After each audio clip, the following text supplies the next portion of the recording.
BA part 3 में पढ़ने वाले सभी बच्चों को जो हिस्ट्री ऑनर्स रखे हुए हैं, एक बार पुनः मेरे यूट्यूब चैनल में वेलकम है। आज हम लोग यहाँ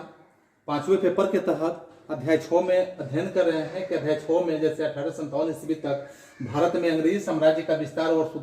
सुदृढ़ीकरण किस प्रकार से होता है, इस बात पे हम चर्चा करेंगे आप लोगों के बीच में। इसके तहत आज देखेंगे कि चतुर्थ आंग्ल मैसूर युद्ध में किस तरह की स्थिति उत्पन्न होता है, अंग्रेजों की क्या स्थिति होती है, यहाँ मैसूर का क्या दशा होता है, टीपू सुल्तान जैसे सम्राट की क्या स्थिति होती है। तो इस बातों पे हम जिक्र करेंगे, इस पे चर्चा करेंगे, जो आपके या वर्ग व्यवस्था के साथ साथ आप यदि किसी प्रतियोगी परीक्षा की तैयारी कर रहे हैं तो आपके लिए बेहद ही अनिवार्य यह प्रश्न होगा। इसके साथ साथ यदि आप JRF और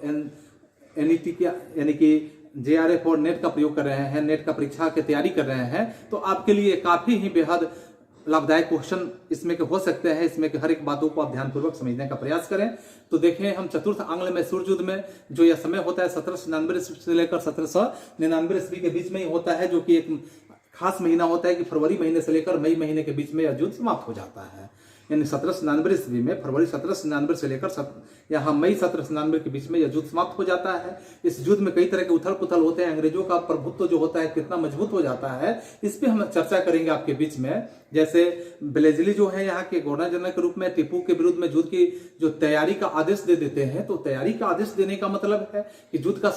का शुरुआत करना। तो ऐसे युद्ध के शुरुआत के समय में जैसे युद्ध को सफल बनाने के लिए तृतीय आंग्ल मैसूर युद्ध के बाद जैसे निजाम की स्थिति होता है कि निजाम और मराठों की से दी गई संधि पर फिर से मुहर लगाने की बात, यानी फिर से उसी बात को दोहराने की बात यहाँ पे स्पष्ट रूप से देखने के लिए आपको मिलेगा, क्योंकि यही बात यहाँ दोहराने का काम किया जाता है। और निजाम यहाँ तैयार भी हो जाते हैं, निजाम इस स्थिति में तैयार हो जाते हैं, परंतु मराठे साथ देने के लिए राजी भी नहीं होते हैं। फिर भी अंग्रेजों की उदारता जो है, यहाँ अंग्रेजों की उदारता प्रदर्शित करने के लिए ब्लेजली जो है इस बात को भी घोषणा कर देते हैं कि टीपू के जीते हुए जो भी क्षेत्र हैं कुछ भाग पेशवा को भी दिए जाएंगे। और इस तरह से युद्ध का फैसला यहाँ शीघ्र ही हो जाता है। और इस युद्ध में जैसे आरंभ से टीपू पराजय की स्थिति में आ जाते हैं, उन्हें पराजय का सामना करना पड़ता है। अपनी राजधानी में टीपू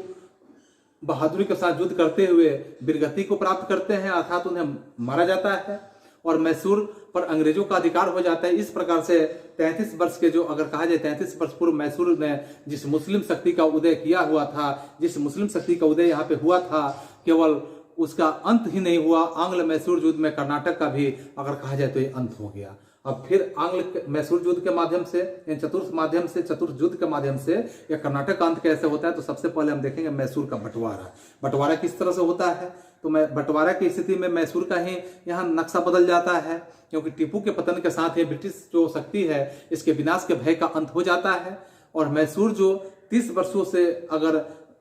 बराबर अंग्रेजों के रास्ते में एक रोड़ा का काम कर रहा था, रोड़ा अटकाने का काम कर रहा था, अब अंग्रेजों के अधिकार में आ चुका था, अंग्रेज उसे अपने अधीन बना लिए थे। और ऐसे अंग्रेजों तथा निजामों ने मैसूर का आपस में बंटवारा कर लिए थे। पश्चिम के में अगर किनारा की बात किया जाए, यानी पश्चिम में कनारा जो जगह है, ऐसे कनारा, दक्षिण पश्चिम में जो बाइनाद है, कोयम्बटूर है, और इसके साथ देखेंगे कि दारपुरम जिले है, पुरम में फिर श्रीरंगपट्टनम है, और अन्य जिले अंग्रेजों को जब मिले तो जिससे अंग्रेजी राज्य जो था, यहाँ अंग्रेजी राज्य प्रायद्वीप के आर पार समुद्र तटीय विस्तृत हो चुका था। गुटी, गुमरकोंडा तथा चीतलदुर्ग का हिस्सा निजाम को प्राप्त हो चुका था। उत्तर पश्चिम के कुछ प्रदेश थे जो पेशवा के माध्यम से, यानी पेशवा को दे दिए गए, किंतु उसे लेना स्वीकार नहीं किया गया। शेष भाग मैसूर के पुराने जो हिंदू राजवंश थे उसे एक नाबालिग लड़के के माध्यम से लड़के को दे दिया गया और उसके साथ अंग्रेजों से एक संधि कर ली गई। ऐसे कहा जाए कि नए राजा में सहायक संधि स्वीकार कर लिया, और सहायक संधि जैसे स्वीकार कर लिया तो इस संधि के साथ कई शर्तें रखी गई थी। इस शर्तों को भी मानना पड़ा, जिसमें शर्त के रूप में अगर पहले शर्त को हम देखते हैं तो शर्त में जैसे मैसूर की रक्षा के लिए सारी सेना अंग्रेजी ही रहेगी, अंग्रेज सेना ही वहां मैसूर की रक्षा करेगी। दूसरी शर्त यह रखा गया कि सेना के खर्च के लिए मैसूर राज्य 7 लाख पैगोडा देने का वचन दिया। फिर तीसरा शर्त रखा गया कि युद्ध के समय गवर्नर जनरल जो होंगे अपनी इच्छा अनुसार मैसूर राज्य के साधनों के अनुरूप खर्च भी लेने का काम करेंगे। चौथा शर्त रखा गया कि कंपनी जो होगी, कंपनी सरकार आंतरिक कुशासन के कारण मैसूर के शासन में हस्तक्षेप करेगी और आवश्यकता अनुसार उसे अपने हाथ में ले सकेगी। और इस तरह से अंतिम शर्त का प्रयोग जैसे लॉर्ड विलियम बेंटिक के शासनकाल में किया गया तथा कुल कुशासन के नाम पर यहाँ कंपनी सरकार ने मैसूर का शासन अपने हाथों में ले लिया। तो फिर यहाँ चतुर्थ आंग्ल मैसूर युद्ध के अगर महत्व की बात करते हैं तो यहाँ इस युद्ध का क्या महत्व होता है, इस महत्व पे हम चर्चा करेंगे कि ब्लेजली की मैसूर नीति के पश्चिमी अत्यंत जो स्थिति था वह प्रभाव उत्पादक साबित हुआ और ऐसे प्रभाव के उत्पादन के रूप में साबित हुआ कि प्रत्येक राज्य जो थे यहाँ छोटा पड़ गए और कंपनी के कट्टर जो शत्रु थे उसका सभी शत्रुओं का यहाँ अंत हो जाता है। सामरिक, आर्थिक और शांति स्थापित जो संबंधी होता है, ऐसे संबंधी व्यवस्था के दृष्टिकोण से क्लाइव के बाद मैसूर की विजय ब्रिटिश शक्ति के लिए अत्यंत शानदार सफलता भी मानी जा सकती है कि इसे अत्यंत शानदार सफलता है। मैसूर चारों ओर से कंपनी राज्य से घिरा हुआ था।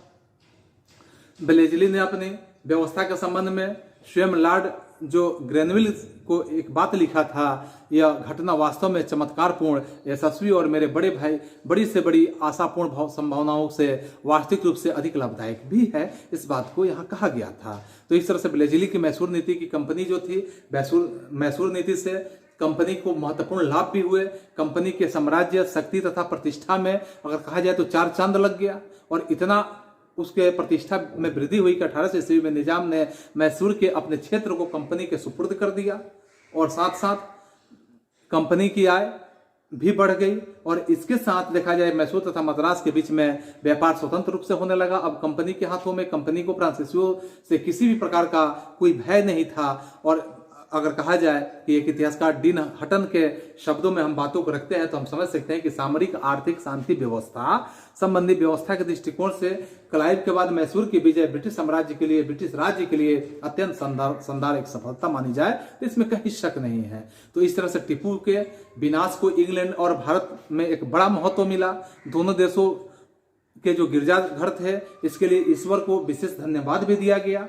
अंग्रेजी राज्य जो थे, बड़े बड़े अधिकारी एक जुलूस बनाकर सफलता के न्यू चर्च में गए और वहां अंग्रेजी राज्य के सबसे बड़े शत्रु को नष्ट करने के उपलक्ष्य में भगवान को धन्यवाद देने का अंग्रेजों के माध्यम से काम किया गया। तो इस तरह से चतुर्थ आंग्ल मैसूर युद्ध का समापन हो जाता है और फिर हम मिलते हैं अगले सीरीज में। तब तक आप सभी को एक बार